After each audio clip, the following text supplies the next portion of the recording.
اللہ تعالیٰ جل شانہ قیامت کے دن ہمارے وجود دوبارہ اٹھائے گا اور اپنے حضور بندوں کو کھڑا کرے گا اور ان سے سوال پوچھے گا۔ یہ نہیں ہے کہ جو مرضی کرتے گئے، ایک آدمی نے ظلم کیا، جبر کیا، زیادتیاں کی، لوگوں کا حق لوٹا، لوگوں کا مال غصب کیا، عزتیں پامال کی، اور اتنا مؤثر تھا کہ عدالتیں وہ خرید لیتا تھا، کچہریاں وہ خرید لیتا تھا، پولیس وہ خرید لیتا تھا، کوئی سے پوچھنے والا نہیں تھا، اس کی بات چلتی تھی، اس کا فون چلتا تھا، اس کا رکا چلتا تھا، عیش و عشرت کی زندگی گزاری اور مر گیا، ہزاروں کے حق غصب کر کے، ہزاروں کا مال ہڑپ کر کے، لوگوں کی آبروئیں لوٹ کے مر گیا اور قبر میں چلا گیا، بس قصہ ختم۔ اب نہ وہ اٹھے گا، نہ اس سے حساب لیا جائے گا، تو پھر انصاف کہاں گیا؟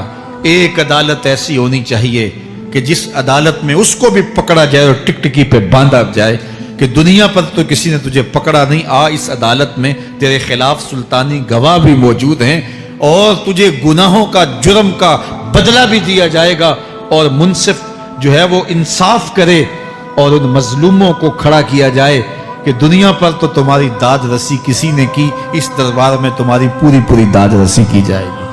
عقل مانتی ہے کہ ایک ایسا دربار ہونا چاہیے، ایسا احتسابی عمل ہونا چاہیے، ایک ایسی عدالت لگنی چاہیے کہ جس کا کہیں جسے انصاف نہیں ملا اس کو وہاں جا کے انصاف ملے، اور وہ دن قیامت کا دن ہے۔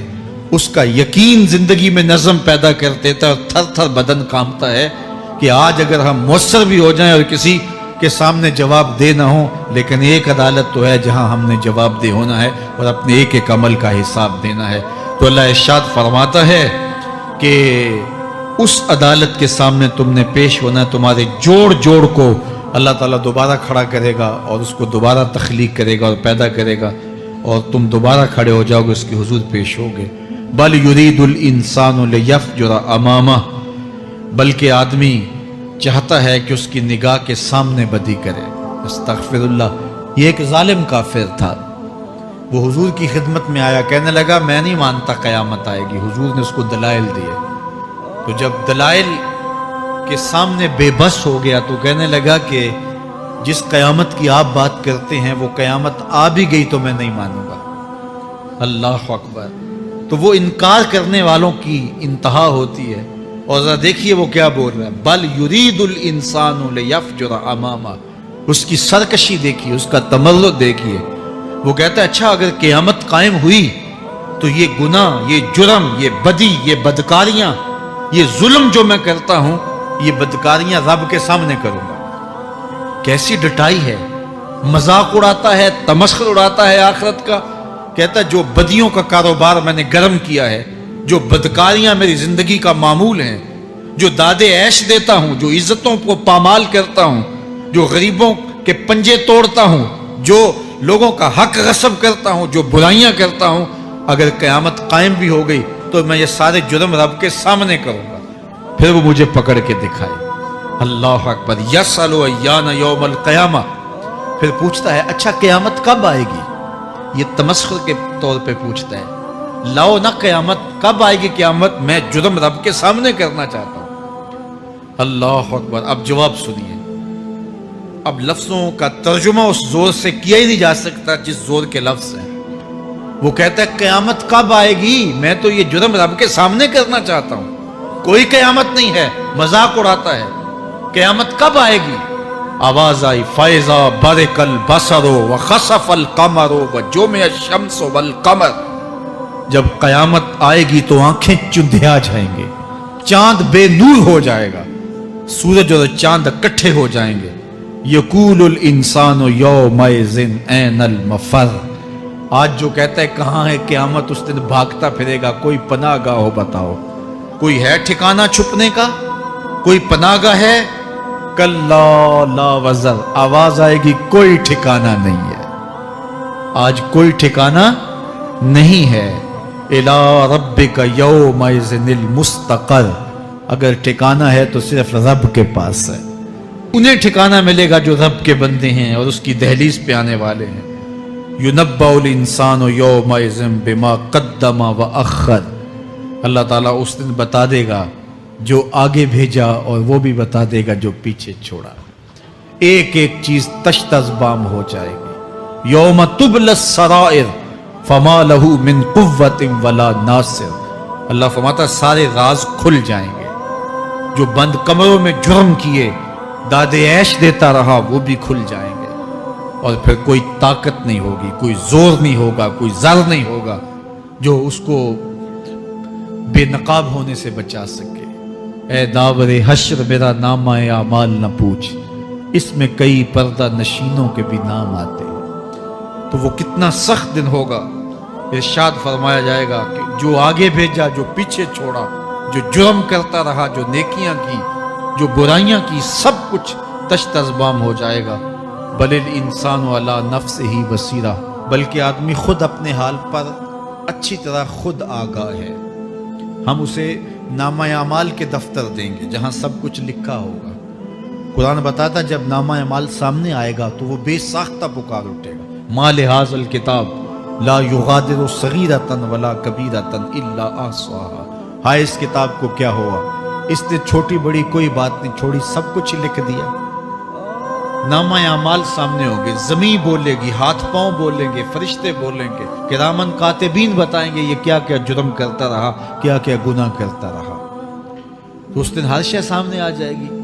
تو یہ تو ثبوت ہوں گے ہی ہوں گے, لیکن اللہ فرماتا ہے ثبوت تو اپنی جگہ, لیکن بل الانسان علی نفسہ بصیرہ. کیا انسان کو خود نہیں پتا کہ وہ کہاں کھڑا ہے؟ اس کو اپنے جرائم کی فہرست خود یاد ہے, اس کے ضمیر پہ خود اس کا بوجھ موجود ہے. اسے یہ نامہ اعمال نہ بتاتے, فرشتے نہ بتاتے, پھر بھی اسے پتا تھا کہ میں کیا ہوں اور کہاں میں نے جرم کیا ہے. وَلَوْ أَلْقَى مَعَاذِيرَهْ, اللہ اکبر.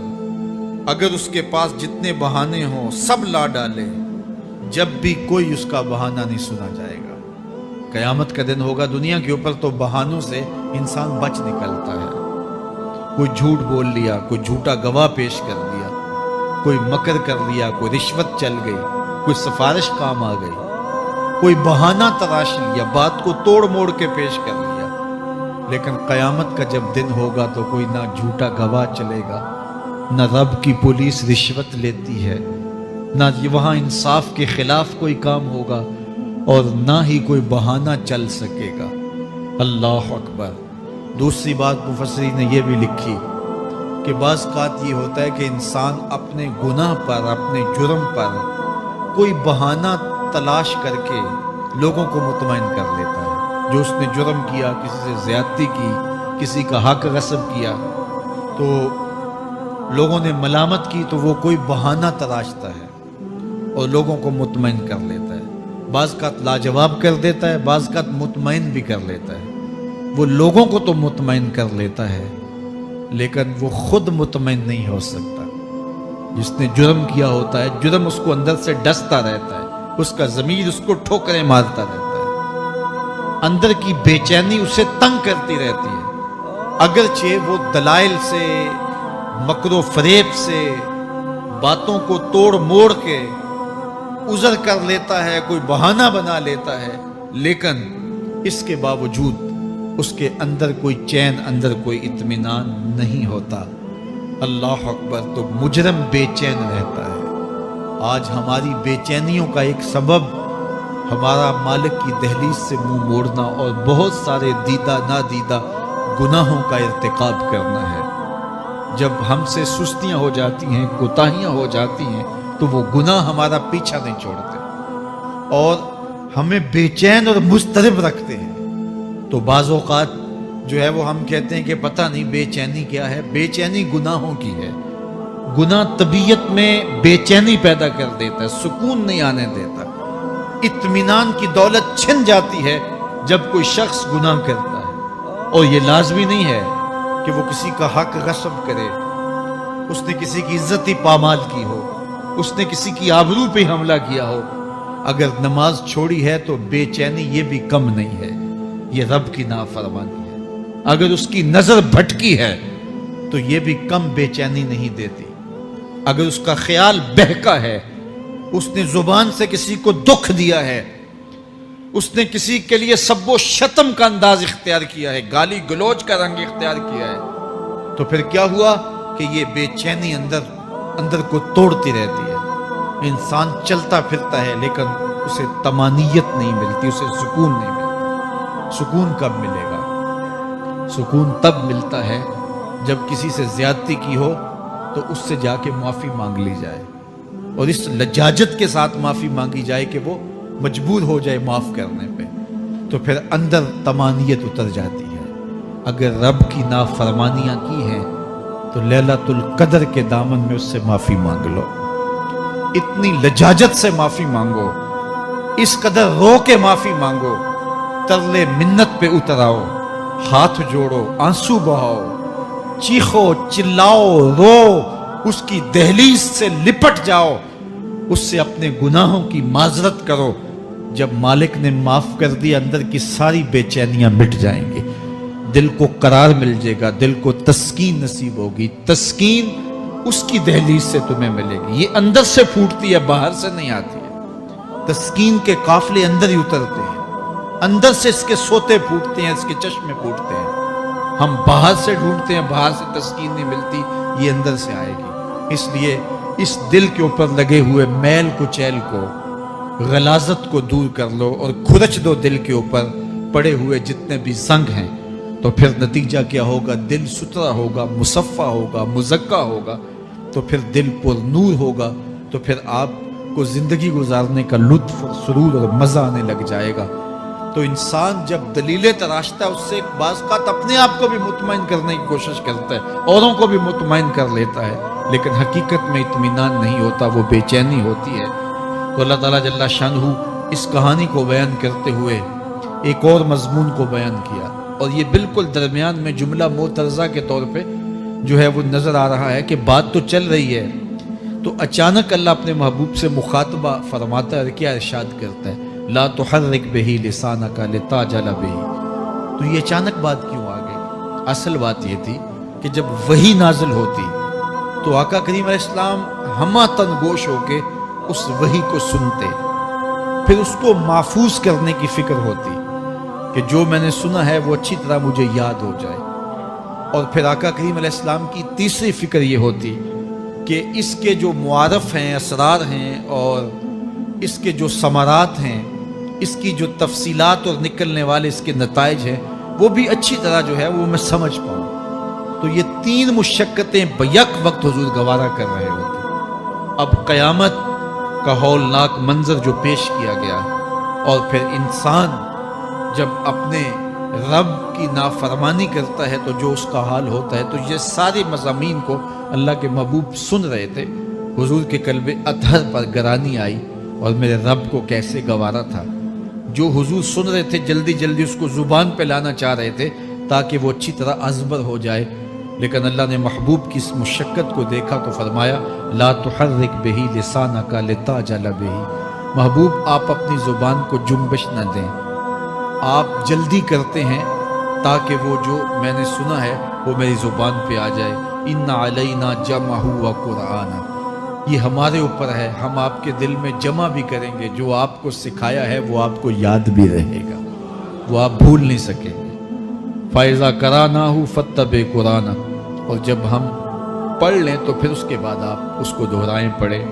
ثُمَّ إِنَّ عَلَيْنَا بَيَانًا، پھر اس کی تفصیل بھی ہمارے ذمہ ہے، اس کا بیان بھی ہمارے ذمہ ہے. اس سے وہ لوگ جو حجیت حدیث کا انکار کرتے ہیں اور پھر وہ کہتے ہیں کہ نہیں بس قرآن مجید کی آیات ہی ہیں، اس کے علاوہ اور کچھ نہیں ہے، وہ من اللہ نہیں ہے، تو یہاں غور کرنا ہے. ثم ان علینا بیانہ فرمایا گیا، پھر ہمارے اوپر ہے اس کا بیان جو آپ کو ہم القا کریں.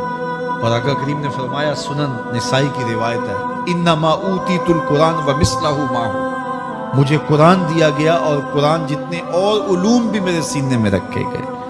تو صرف قرآن ہی نہیں اتارا گیا حضور کے سینے میں، حضور کے سینے میں بہت کچھ نازل کیا. حضور کا سینہ گنجینہ ہے اسرار و معانی کا، اور اللہ تعالیٰ جل شانہ نے اپنے محبوب کو بہت کچھ عطا کیا. یہ بیان کرنے کے بعد فرمایا کلا بل تحبون العاجلہ وتذرون الآخرہ. اللہ اکبر.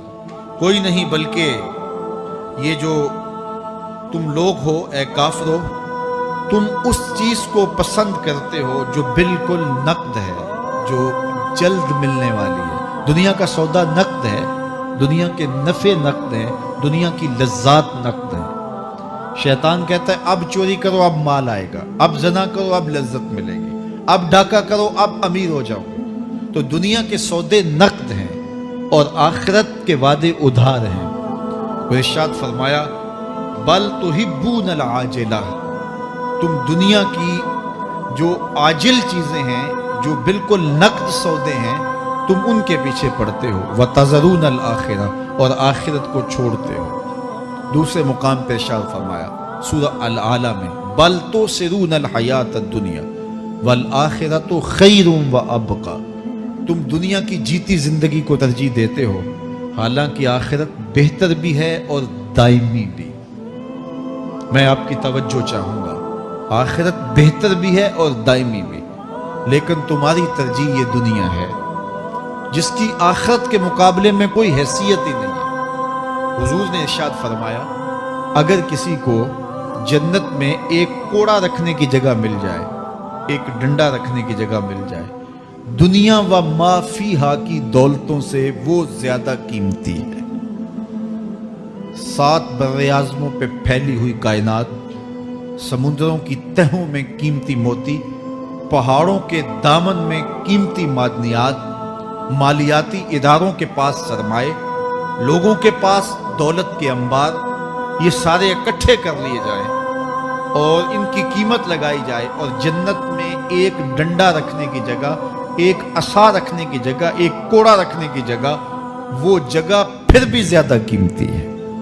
پراپرٹی ویلیو ہوتی ہے نا، وہ کہتے ہیں کہ دور دراز دیہات سے 10 ایکڑ فروخت کریں تو یہاں ہمارے بائی پاس پہ اگر لیں تو 1 کنال جگہ آئے گی، 10 ایکڑ فروخت کر کے یہاں 1 کنال ملے گی۔ اور اگر آپ مزید اس کو فروخت کر کے مزید جو ہے وہ کسی مہنگے علاقے میں چلے جائیں تو ہو سکتا ہے 2 مرلے اس 10 ایکڑ کے مقابلے میں آئیں۔ تو اس طرح مختلف جگہوں کی پراپرٹی ویلیو ہوتی ہے۔ اللہ کے محبوب جنت کی پراپرٹی ویلیو بتا رہے ہیں۔ 7 براعظموں پہ پھیلی ہوئی کائنات کو ایک پلڑے میں رکھیں، پوری دنیا کے اندر جو سرمائے ہیں، جو ماضی میں سرمائے لوگوں نے خرچ کر لیے، جو حال میں موجود ہیں، جو آنے والے ادوار میں لوگوں کے پاس آئیں گے، قارون کا خزانہ اور سرمائے سارے اکٹھے کر کے ایک پلڑے میں رکھ دیں، جنت میں ایک عصا رکھنے کی جگہ پھر بھی زیادہ قیمتی ہے۔ تو پھر دنیا کی آخرت کے مقابلے میں قیمت کیا ہوئی؟ دنیا کی جنت کے مقابلے میں ویلیو کیا ہوئی؟ اور جنت میں سب سے کم جگہ کس کو ملے گی؟ جو سب سے آخر میں جائے گا۔ ظاہر ہے سب سے کم جگہ اسی کے پاس ہوگی جو سب سے آخر میں جہنم کے دھکے کھا کھا کے، رگڑے سہ سہ کے پھر آخر میں جنت میں جائے گا۔ سب سے تھوڑی جگہ اس کے پاس ہوگی۔ حدیث پاک میں آتا ہے، بخاری میں آتا ہے، حضور نے ارشاد فرمایا کہ جب جہنم سے آخری جہنمی نکالا جائے گا تو اللہ تعالیٰ اسے پوچھے گا بتا تیری کوئی آرزو؟ تو وہ کہے گا مالک یہ آرزو ہے، یہ آرزو ہے، مختلف آرزویں بتائے گا۔ اللہ فرمائے گا لکا ما تمنیتا، جو تو نے آرزو کی جا جا تجھے میں نے عطا کر دی، اب جنت میں چلا جا۔ تو اس کی تو توقع یہ ہوگی کہ سایہ دیوار جنت میں جگہ مل جائے تو غنیمت ہے، اور اگر جنت کے اندر جاؤں تو کوئی جھونپڑا مل جائے 2 مرلے کا تو وہ بھی کافی ہے۔ لیکن اللہ اسے کتنی جگہ دے گا؟ اللہ فرمائے گا جا جنت میں، تیرے لیے جنت میں دنیا سے 10 گنا جگہ ہے۔ 7 براعظموں کو 10 سے ضرب دے تو کہا کہ دنیا سے 10 گنا جگہ تیرے لیے۔ اس کو یقین ہی نہیں آئے گا، وہ کہے گا تسخر وانت الملک، میرے رب تو بادشاہ ہو کے مجھ سے مذاق کر رہا ہے؟ اللہ فرمائے گا نہیں، تیرے لیے 10 گنا جگہ ہے، اور اس کے لیے 10 گنا جگہ ہوگی جو سب سے آخر میں جنت میں جائے گا۔ میں آپ کی توجہ چاہوں گا، جو آخری جنتی ہے اس کے پاس کتنی جگہ ہوگی، کتنی پراپرٹی ہوگی؟ آج تو 2 10 20 50 مربع کسی کے پاس ہوں تو وہ اتراتا ہوا چلتا ہے کہ میں اتنا بڑا ذمہ دار ہوں۔ جنت میں آخری جنتی کی جگہ کتنی ہوگی؟ دنیا سے 10 گنا جگہ۔